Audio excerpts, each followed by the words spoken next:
नमस्कार दोस्तों, मेरा नाम है मयंक और मैं आज आपको सुनाने जा रहा हूँ एक छोटी सी कहानी जिसका शीर्षक है कबाब।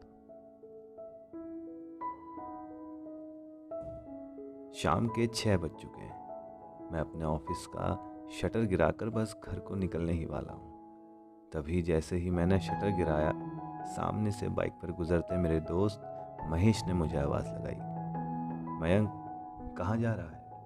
चल कुछ खाने चलते हैं। ये मेरा वही दोस्त है जो अक्सर मुझे कुछ खाने के बहाने अपने साथ कुछ यादगार पल बिताने का मौका देता है। बहरहाल मैंने भी अपनी बाइक पर सेल्फ मारा और चल दिया उसके पीछे।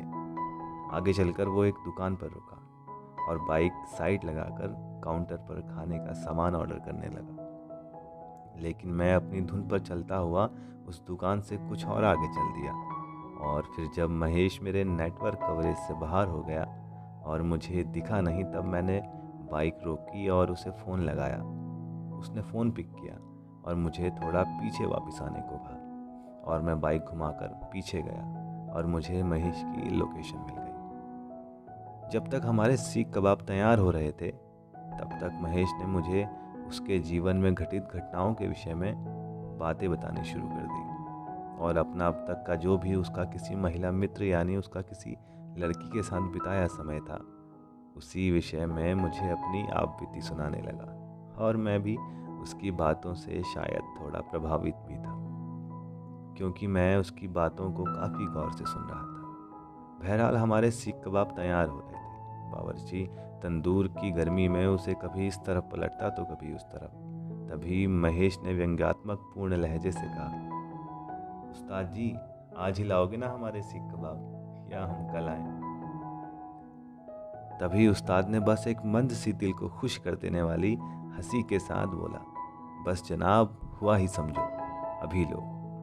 ये सब कुछ चल ही रहा था कि मेरी बाइक के बराबर में आकर एक स्कूटी रुकी। उस स्कूटी के रुकते ही ऐसा लगा मानो मेरी दिल की धड़कनों पर किसी ने भारी सा सामान रख दिया हो, क्योंकि मेरी धड़कनें अब बहुत धीमी गति से चल रही थी।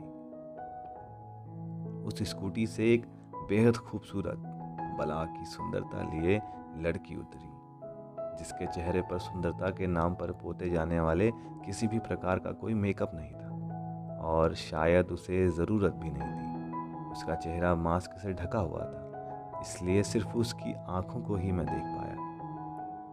मुझे नहीं पता ऐसा क्यों हुआ, पर जैसे मेरी नज़रें उससे हटने का नाम ही नहीं ले रही थी।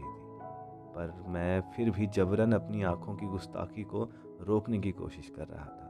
वो अंदर आई, उसने खाने का ऑर्डर दिया और जाकर अपनी स्कूटी पर वापस बैठ गई। पर मैं था कि उसे बस देखना चाहता था, बस दूर से सिर्फ देखना। ऐसा बहुत कम ही होता है जब मैं किसी लड़की की तरफ आकर्षित होता हूँ, पर ये वही लड़की थी जिसमें वो सभी गुण थे जो मुझे आकर्षित करने के लिए किसी लड़की में होने चाहिए। बस इसके बाद क्या था, हमारा ऑर्डर पूरा हुआ, महेश ने रोज़ की तरह बिल भरा और हम दोनों अपने अपने रास्ते चल पड़े। पर उस क्षण जो मेरे साथ हुआ, क्या था वो? क्या मुझे उससे बात करनी चाहिए थी या फिर मुझे उसे जाकर कह देना चाहिए था, सुनिए, आप बहुत खूबसूरत हैं। पता नहीं, मैं नहीं जानता मैं ऐसा क्यों सोच रहा हूँ, क्यों मैं ऐसा महसूस कर रहा हूँ, नहीं जानता। तभी अचानक मेरे फ़ोन की घंटी बजी और उस पर एक आवाज़ थी, मयंक, आते समय दूध का पैकेट लेते आना। वो मेरी माँ थी और बस सब कुछ रोज़ की तरह ही शुरू हो गया।